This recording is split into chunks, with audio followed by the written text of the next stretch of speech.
ఎప్పటికప్పుడు తాజా వార్తలను అందిస్తున్న D6 న్యూస్కు స్వాగతం. మాకు కావాల్సింది ఏంటంటే బీఆర్ఎస్ వాళ్ళు చైర్మన్ సీట్లో కూర్చోవద్దు, బీఆర్ఎస్ వాళ్ళు వైస్ చైర్మన్ సీట్లో కూర్చుంటారు. మేము తప్పుకుంటే బీఆర్ఎస్ క్యాండిడేట్ చైర్మన్ అవుతాడు, మేము తప్పుకుంటే బీఆర్ఎస్ క్యాండిడేట్ వైస్ చైర్మన్ అవుతాడు. అందుకని మేము తప్పుకోలేదు. పార్టీ అధిష్టానం కూడా మేము చెప్పిన లోకల్ ఫ్యాక్టర్స్ను, లోకల్ పరిస్థితులను అంచనా వేసి మేము ఇక్కడ నిర్ణయం చేస్తున్నామని పార్టీ అధిష్టానాన్ని కూడా చెప్పే చేసినాం.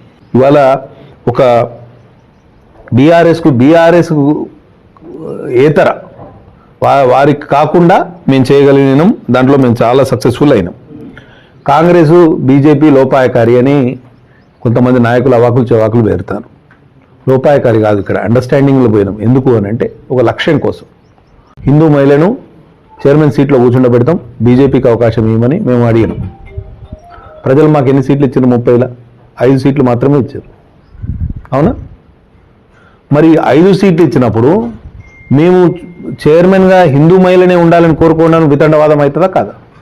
మా వాదనను ప్రజలు యాక్సెప్ట్ చేస్తే మాకు 13, 14 వాళ్ళకి ఇచ్చినట్టు మాకు సీట్లు ఇస్తే మేము హిందూ మహిళను కూర్చోబెట్టడానికి అవకాశం ఉంటుంది.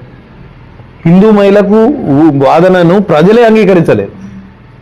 ఒక రకంగా చూడాలంటే ఇవాళ గతంలో 8 మంది మైనారిటీలు కౌన్సిల్లో ఉంటే ఈసారి 10 మంది మైనారిటీలు కౌన్సిల్లో ఉన్నారు.